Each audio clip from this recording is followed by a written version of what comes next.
Bismillahirrahmanirrahim. Alhamdulillahirabbil alamin wassalatu wassalam ala asyrafil anbiya'i wal mursalin wa ala alihi wa sahbihi ajma'in. Subhanaka la ilma lana illa ma 'allamtana innaka antal alimul hakim. Rabbi shrah li sadri wa yassir li amri wahlul 'uqdatam min lisani yafqahu qawli. Amma ba'd. Alhamdulillah ala ni'matil Islam, alhamdulillah ala ni'matil iman wa kafa biha min ni'mah. Alhamdulillah, segala puji bagi Allah Subhanahu wa taala. Hari ini tadi kita baca Hadrah Basaudan dan sebelumnya kita baca Yasin. Tadi kita khususkan untuk almarhum Ustadz Ja'far Shodiq bin Haji Kurnain yang hari ini tadi meninggal dunia.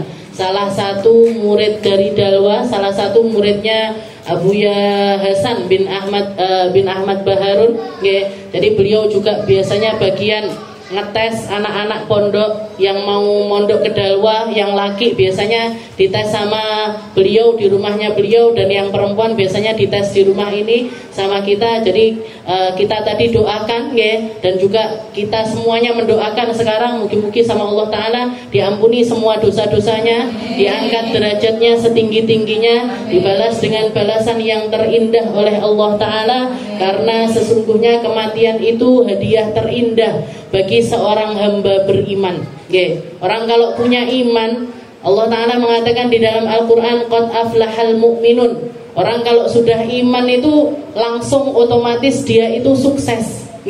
Begitu dia percaya kepada Allah Ta'ala, begitu dia mengakui tentang ketuhanan kepada Allah Subhanahu wa Ta'ala, waktu itu juga dia telah sukses. Qad aflahal mu'minun. Orang-orang beriman itu selalu sukses dimanapun mereka berada. Dalam keadaan apapun mereka akan mampu menghadapinya. Makanya Sayyidina Bilal bin Rabah ketika beliau dalam keadaan sakit, dalam keadaan sakit yang sangat parah sekali, ketika dikunjungi oleh para sahabat-sahabatnya, sebagian besar diantara kita kalau nyambangi orang sakit kan doanya semoga cepat sembuh, semoga sama Allah Ta'ala dikasih kesembuhan kan. Ketika beliau juga gitu didoakan sama sahabat-sahabatnya, semoga cepat sembuh, panjang umur, mugi-mugi kembali sehat lagi dan lain sebagainya. Katanya Sayyidina Bilal, kenapa aku nggak mau didoain kayak gitu? Saya nggak mau didoain seperti itu karena sesungguhnya yang aku damba-dambakan adalah kematian. Bahkan di dalam perkataannya beliau di malam hari ketika beliau akan meninggal dunia, beliau mengatakan ketika istrinya mengatakan istilahnya itu kalimat ke nopo nggih, kalau orang sekarang, kalau orang kita itu ngomongnya ya Allah, aduh bojoku kok loro terus gimana niku. Jadi istrinya itu mengeluhkan ya Allah seperti itu. Tapi dikatakan oleh Sayyidina Bilal, beliau mengatakan laisa la. Katanya beliau bal wa syauqah. Enggak, ini bukan waktunya kita untuk berkeluh kesah kepada Allah Ta'ala. Ini adalah waktunya kami merasakan puncaknya rindu. Wa ghadan nalqal ahibbah. Dan besok aku akan ketemu dengan orang-orang yang aku cintai. Ghadan nalqal ahibbah, itu yang beliau katakan, besok aku akan ketemu sama mereka-mereka yang selama ini ada di dalam hatiku. Ternyata benar, besoknya beliau meninggal dunia. Ini Sayyidina Bilal bin Rabah. Jadi orang beriman itu merindukan kematian. Orang beriman itu selalu nyepakne hari-harinya untuk menghadapi kematian. Untuk menghadapi kematian. Apa ya, kira-kira saya pengen mati dalam keadaan apa? Saya pengennya itu dicabut nyawanya sama Allah Ta'ala, saya lagi ngapain? Kalau saya pengen mati dalam keadaan sujud, ya perbanyak sujud. Kalau saya pengen mati dalam keadaan zikiran, perbanyak zikir. Kalau saya pengen mati di majelis seperti ini, perbanyak hadir majelis. Tapi ojo mati pas majelis ini.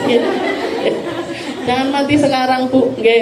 Jadi panjang umur kabeh, mugi-mugi panjang umur, istiqomah, semuanya dikasih kesempatan sama Allah Ta'ala untuk memperbaiki diri, untuk memperbanyak bekal, untuk memperbanyak perkara-perkara yang akan kita setorkan dengan bangga, bukan dengan sedih, bukan dengan putus asa, bukan dengan kekhawatiran, tapi dengan rasa bangga kepada Allah Ta'ala. Ya Allah, saya ini sholat saya, ini puasa saya, ini sedekah saya, ini zikir saya, ini ilmu saya, ini akhlak saya. Kita siapkan itu semuanya untuk menyambut datangnya kematian. Fal mautu atin an qarib. Tadi kita baca, kita ulang-ulang, nggih. Fal mautu atin an qarib, kullul lahum minhun nasib. Katanya sahibul basaudan, nggih, kematian itu sesuatu yang dekat, bahkan sangat dekat sekali, dan setiap orang punya nasibnya masing-masing,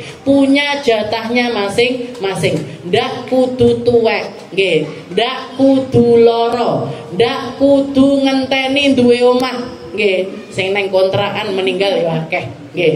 Jadi enggak nunggu apa-apa, enggak nunggu jadi sarjana, enggak nunggu sudah nikah, enggak nunggu punya anak, enggak nunggu dewasa bahkan, nggih. Kalau kullul lahum minhu nasib, kalau nasibnya sudah datang, kalau waktu ajalnya datang, nggih, maka akan dicabut ketika itu juga oleh Allah Subhanahu wa Ta'ala. Mungkin kita semuanya sama Allah Ta'ala dikasih kematian yang baik, dikasih kematian yang indah, dikasih kematian yang husnul khatimah, dikasih kematian yang kita ridho kepada Allah Ta'ala, dan Allah Ta'ala pun ridho kepada kita. Kita lanjutkan pembahasan kita masih di dalam kitab Al-Ibanah wal Ifadah. Ila an qala al-muallif rahimahullahu taala wa nafa'ana bihi wa bi ulumi fid darain wa tasi' al-murur fil masjid in khafat talwitu. Kemarin kita bahas tentang keharaman yang ke-8 dari seseorang yang haid ataupun juga nifas, nggih. Dan yang ke-8 ini mungkin tidak dikhusus, istilahnya tidak ada kaitannya kalau dengan nifas, nggih, tapi lebih kepada orang yang haid, nggih, lebih kepada orang yang haid, yaitu keharaman untuk diceraikan. Seorang perempuan itu haram diceraikan ketika mereka dalam keadaan haid. Seperti yang kemarin kita bahas, Allah Ta'ala mengatakan, ya ayuhan nabi idza talaqtumun nisa fatalliquhunna li'iddatihinna wa ahsul iddah. Wahai nabi, kalau kamu mau mentalak istrimu, talak mereka sambil memperhitungkan masa iddah mereka. Jangan bikin mereka terlalu lama menunggu, jangan bikin mereka terlalu lama terkekang. Tapi iddah ini harus masuk kategori yang dipikirkan ketika seseorang mau melepaskan istrinya, mau melepaskan istrinya. Jadi perceraian pun harus cerai dengan cara yang baik, cerai dengan cara yang diridhoi oleh Allah Subhanahu wa Ta'ala. Termasuk diantaranya adalah mikirkan masalah iddah. Kenapa kok seperti itu? Karena masa iddah ini perempuan biasanya perempuan ketika menjalani masa iddah, ketika itu juga banyak hal yang menjadi batasan dirinya. Orang iddah niku ndak boleh ketemu sama laki-laki yang bukan mahram, nggak boleh keluar rumah, nggak boleh pakai baju yang mencolok. Disesuaikan dengan keadaan daerahnya. Kalau negeri kita biasanya orang iddah dasaran yang jero omah, ya sudah, berarti dasaran di dalam rumah. Kalau di daerah Arab sana biasanya perempuan iddah jalanin iddah pakai baju hitam-hitam terus, ya sudah, pakai baju hitam-hitam terus. Kalau daerah India biasanya pakai baju putih-putih, ya sudah, pakai baju putih-putih. Jadi iddah ini perempuan harus dalam keadaan yang tidak mencolok dan istilahnya nggak menggunakan apapun dari perkara-perkara yang sifatnya itu dandan, yang sifatnya itu berdandan. Kalau untuk perawatan nggak apa-apa, kalau untuk perawatan nggak apa-apa. Tapi kalau sifatnya untuk dandan ini nggak boleh. Pakai foundation boleh apa enggak? Nggak boleh. Kenapa? Kalau pakai hembody boleh apa enggak? Kering banget kulitnya. Habis itu dia kalau nggak dikasih hembody bakalan ngelupas nanti sakit. Berarti gimana? Boleh. Boleh pakai hembody, tapi dianjurkan untuk yang nggak ada aromanya. Nggak ada aromanya. Nah, jadi seperti itu. Yang sifatnya dandan itu nggak boleh dilakukan oleh perempuan yang iddah. Nggak koyok wong saiki bojone mati langsung tinggi sak gini. Nggih, jenggele sing biasane sakmene malah sakmene. Nggih. Habis itu pakai baju wangi. Kenapa? Golek bojone. Nggih. Angel ini. Jadi kapan ini? Kapan waktunya iddah ini kapan? Beda-beda. Setiap perempuan itu jalanin iddahnya itu beda-beda. Kalau misalkan dia adalah perempuan yang dicerai atau ditinggal wafat suaminya ketika dia dalam keadaan hamil, maka iddahnya selesai begitu dia melahirkan. Iddahnya itu selesai ketika dia melahirkan. Ada kejadian salah satu teman saya kakak kelas di Jakarta sana. Beliau itu nikah langsung hamil. Menikah langsung hamil. Tahun berikutnya istilahnya setelah ketika dia hamil 9 bulan, dia masuk rumah sakit untuk melahirkan. Suaminya juga masuk rumah sakit dalam keadaan sakit. Suaminya masuk rumah sakit dalam keadaan sakit. Setelah itu dikatakan suaminya meninggal. Suaminya meninggal 5 menit dia melahirkan. Jadi suaminya meninggal dapat 5 menit kemudian dia melahirkan. Dilaporkan kisahnya ke guru saya, ke Ustazah Khadijah, ke Ubabah Khadijah. Katanya Ustazah Khadijah, mana yang dulu? Lahirannya dulu apa wafatnya suaminya? Dikatakan suaminya dulu Ustazah yang wafat, baru setelah itu melahirkan. Katanya Ustazah, iddahnya langsung selesai. Iddahnya perempuan ini langsung selesai. Kenapa? Karena iddahnya seseorang yang dicerai ataupun juga ditinggal wafat oleh suaminya itu selesai dengan melahirkan. Jadi begitu lahiran selesai masa iddahnya. Selesai masa iddahnya. Nah, itu kalau orang hamil sampai lahiran. Kalau dia perempuan yang masih menjalani haid, kalau perempuan yang masih dalam keadaan menjalani haid, maka iddahnya ini kalau diceraikan oleh suaminya, maka 3 kali siklus, haid suci, 3 kali baru selesai iddahnya. Tapi kalau perempuan yang ditinggal wafat oleh suaminya, maka iddahnya adalah 4 bulan 10 hari. 4 bulan 10 hari. 4 bulan 10 hari ini untuk kriteria perempuan yang ditinggal wafat suaminya dalam keadaan apapun. Mau dia sudah disentuh ataupun belum, tetap 4 bulan 10 hari. Mau dia masih haid ataupun belum haid ataupun sudah menopause, tetap 4 bulan 10 hari. Tetap 4 bulan 10 hari. Tapi kalau perempuan yang diceraikan ini yang macam-macam. Perempuan yang cerai sama suaminya ini macam-macam. Kalau misalkan dia baru nikah, belum sempat dipegang sama suaminya, maksudnya belum pernah berhubungan sama suaminya, setelah itu diceraikan. Falaisa 'alaihal 'iddah ta'taddunaha. Katanya Allah Taala mengatakan dia tidak perlu menjalani iddah. Jadi perempuan yang baru nikah, dan misalkan qabil tu nikah, ketemu tanda tangan, ketemu didelok, loh kok ngene rupane, misalkan, atau kok nggak cocok saya, kok nggak cocok sama perangainya, langsung diceraikan, tak talak kamu. Gimana ini perempuan ini? Misalkan dia nikah pagi, sore arep rabi neh, monggo, tidak apa-apa. Tidak perlu menjalankan iddah. Kenapa? Karena belum ada hal apapun yang dilakukan di dalam pernikahan tersebut. Tapi kalau misalkan perempuan ini suaminya meninggal, maka tetap menjalanin iddah, yaitu 4 bulan 10 hari. Jadi kalau itu bedanya. Jadi kalau dia belum pernah disentuh suaminya, maka nggak ada iddah kalau diceraikan. Tapi kalau ditinggal wafat 4 bulan 10 hari. Setelah itu kalau diceraikan dan dia belum haid atau sudah monopause, belum haid atau sudah monopause, maka iddahnya dia adalah 3 bulan. Iddahnya dia adalah 3 bulan. Salah tata ashur, selama 3 bulan dia untuk menjalani masa iddah. Jadi macam-macam orang iddah itu, dan ini adalah syariat yang harusnya istilahnya jadi haknya Allah Ta'ala atas setiap perempuan yang memang harus menjalaninya. Jadi iddah itu bukan mau atau nggak mau, bukan bisa ataupun nggak bisa, bukan mampu ataupun nggak mampu, tapi itu adalah haknya Allah Ta'ala atas seorang hamba. Sama persis seperti haknya kita, haknya Allah Ta'ala atas kita untuk melaksanakan sholat 5 waktu sehari semalam. Juga haknya Allah Ta'ala atas kita untuk kita keluarkan zakat 2,5% dari keseluruhan harta kita. Dan sama persis kalau harta kita sudah nyampe satu nominal yang bisa dipakai untuk berangkat haji ataupun umroh, kudu ndang-ndang budal. Jadi rukun Islam itu adalah haknya Allah Ta'ala atas seorang hamba beriman. Begitu juga dengan iddah.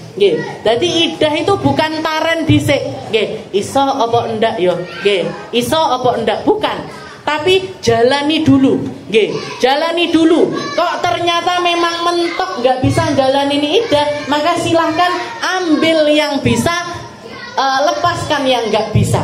Ambil yang mampu, lepaskan yang nggak mampu. Contohnya yang nggak bisa jalanin iddah itu seperti apa? Misalkan ada seorang perempuan jadi tulang punggungnya keluarga. Jadi tulang punggungnya keluarga. Dia kerja misalkan jadi seorang PNS misalkan. Jadi kerja di pemerintah. Suaminya meninggal, suaminya meninggal, nggak punya bapak, nggak punya saudara laki-laki, nggak punya paman yang nanggung, nggak punya siapa-siapa yang bisa nanggung dia dan juga keluarganya.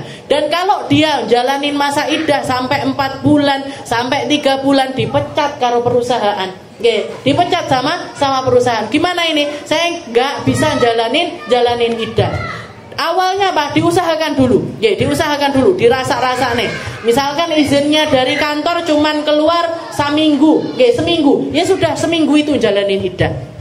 Seminggu itu dia jalanin iddah. Setelah itu dia keluar untuk bekerja, niatnya untuk istilahnya ngopeni keluarga, nafkahi keluarga, tapi keluarnya tetap harus sekedarnya. Jadi keluarnya tetap harus sekedarnya. Maksudnya gimana? Ya kalau misalkan niatnya dia kerja, berangkat untuk kerja, selesai kerja langsung pulang. Selesai kerja langsung pulang, ndak mampir rene, ndak mampir rene, ndak mampir rene. Kalaupun misalkan mampir, memang untuk kebutuhan keluarga. Berangkat kerja, habis itu belanja ke pasar untuk masak di rumah. Nah, silahkan.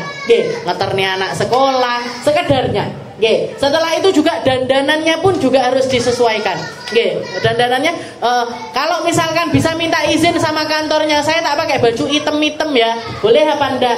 Oh enggak boleh, nanti apa katanya orang gini-gini. Ya sudah, pakai baju seragam tapi tanpa make up, tanpa lipstick, tanpa eyeshadow, tanpa blush on dan lain sebagainya.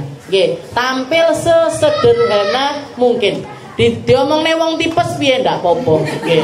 Bene, ketimbang jadi fitnah. Ketimbang jadi fitnah.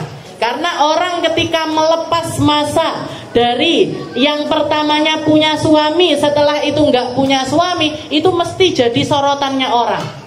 Mesti orang nggak laki nggak perempuan nyorot. Nggak laki nggak perempuan ngelirik. Enek rondo anyar. Enek. Yang ibu-ibu yo gitu ya, yang perempuan juga gitu. Piye, nggak milik rabin nek. Seperti itu. Jadi itu haliahnya seorang janda. Terutama yang masih muda-muda. Terutama yang masih muda-muda. Jadi iddah itu haknya Allah Ta'ala. Harus dijalani dulu. Kalau memang mentok nggak bisa, kalau memang mentok nggak bisa ini. Kalau saya nggak berangkat kerja, nggak makan anak-anak saya. SPP anak saya nggak kebayarkan. Nggak iso iki. Tokoku kocar kacir, perusahaanku kocar kacir. Ya sudah, ambil porsi yang bisa, yang nggak bisa minta ampun sama Allah Ta'ala. Istighfar, minta ampun sama Allah Ta'ala. Itu keharaman yang ke-8. Tapi dikatakan di sini wa inna ma yuhramu talaqul haid idza lam tabdul malan fi muqabili talaq fa in badalat malan fi muqabil talaqiha lam yahrum. Dikatakan ada satu keadaan di mana perempuan haid diceraikan tapi suaminya enggak dosa. Tapi suaminya tidak berdosa. Kapan itu? Ketika yang nuntut cerai itu adalah istrinya. Kalau di dalam Islam namanya khulu. Khulu itu perempuan yang menuntut cerai kepada suaminya. Dengan alasan-alasan yang syar'i, dengan alasan-alasan yang dibenarkan. Setelah itu suaminya mengatakan, ya sudah, kamu tak lepaskan, kamu tak cerai, kamu tak pegat, tapi dengan syarat ini, dituraikan syarat tersebut. Misalkan suaminya bilang, kamu tak cerai tapi aku kayak ono mobil, ya wes nyoh mobilku PN. Maka di sini cerai ketika haid itu tidak diharamkan. Kenapa? Karena perempuan yang menuntut hal tersebut. Namanya hulu. Namanya adalah hulu. Itu yang ke-8. Lalu keharaman yang ke-9, al-murur fil masjid in khafat talwithu. Katanya dikatakan yahrumu 'alal haid wan nufasa al-murur fil masjid in khafat talwithu walau ihtimalan ihtiyatan lahu. Salah satu haknya masjid atau salah satu hal yang harus dijaga di dalam masjid adalah kesucian tempat tersebut. Jadi kalau masjid ini harus selalu dalam keadaan suci. Tidak boleh ada najis di situ. Tidak boleh dengan sengaja memasukkan najis ke tempat tersebut, itu nggak boleh. Makanya perempuan haid nggak boleh masuk. Anak kecil yang pakai pampers, full pampasnya, meh bocor, tidak boleh. Anak kecil yang lagi BAB masuk masjid nggak boleh. Atau orang yang memang sengaja masuk ke dalam masjid bawa najis, itu sesuatu yang diharamkan.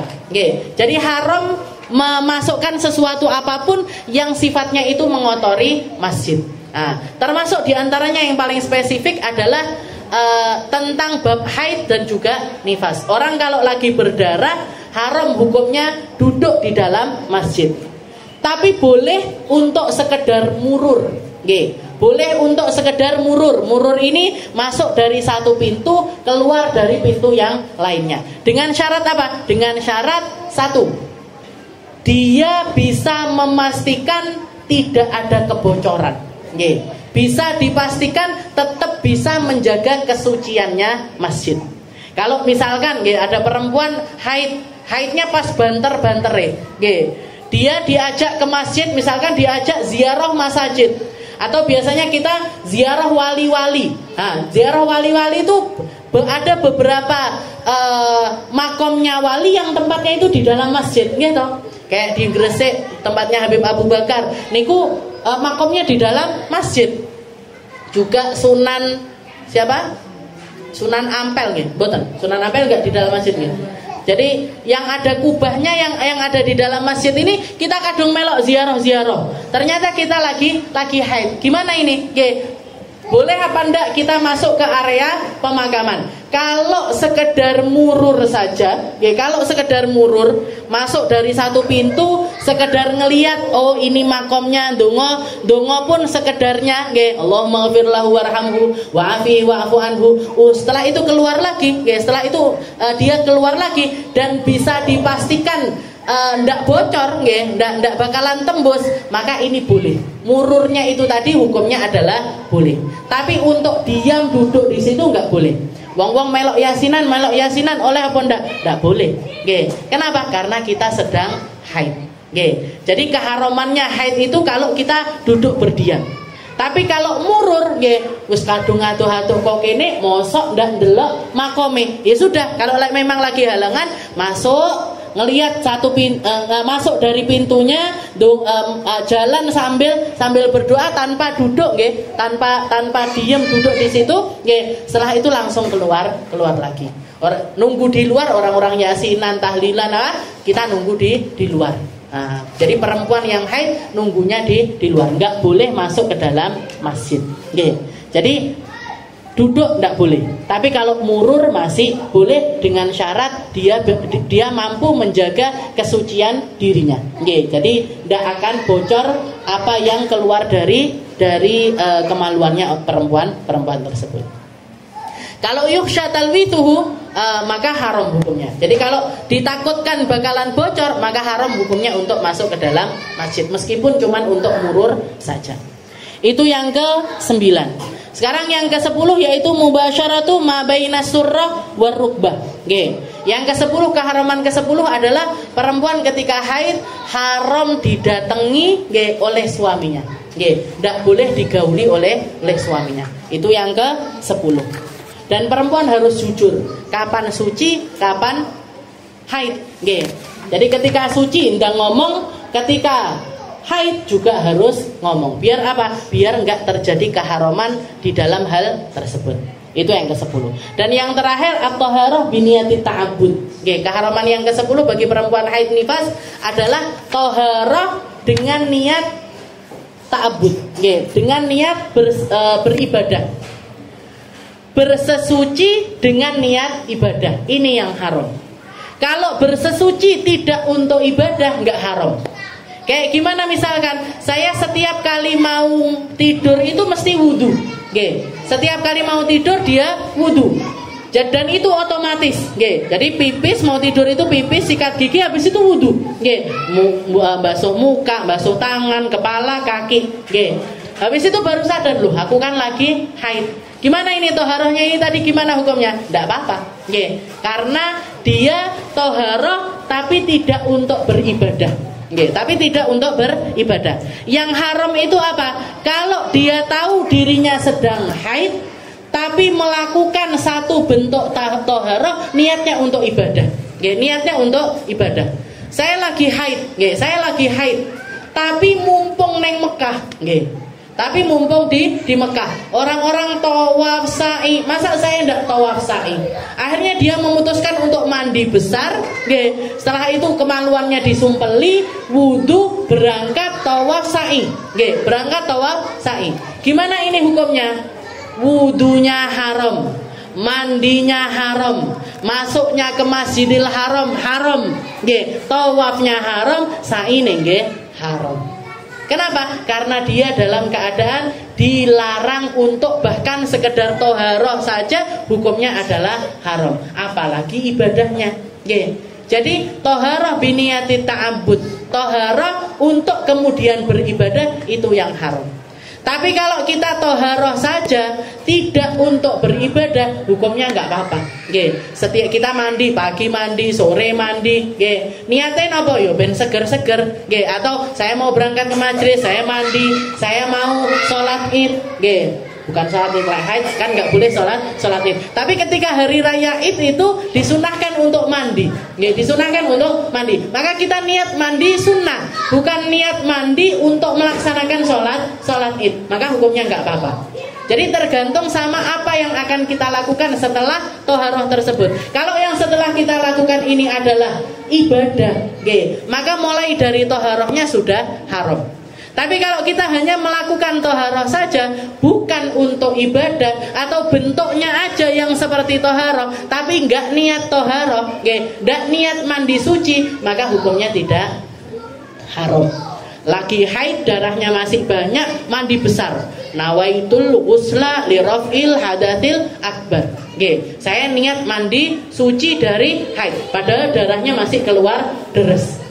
Maka mandinya ini hukumnya haram. Mandinya ini hukumnya haram. Harus nunggu suci dulu, berhenti darahnya, baru dia diperbolehkan untuk mandi suci. Kalau enggak, maka haram hukumnya mandi suci.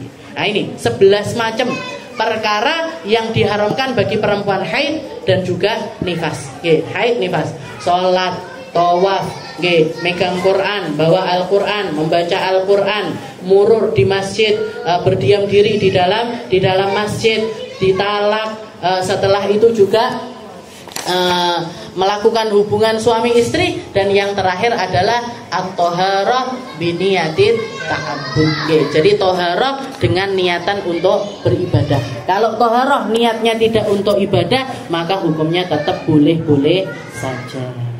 Wallahu a'lam bishawab. Insyaallah kita lanjutkan di pertemuan yang selanjutnya.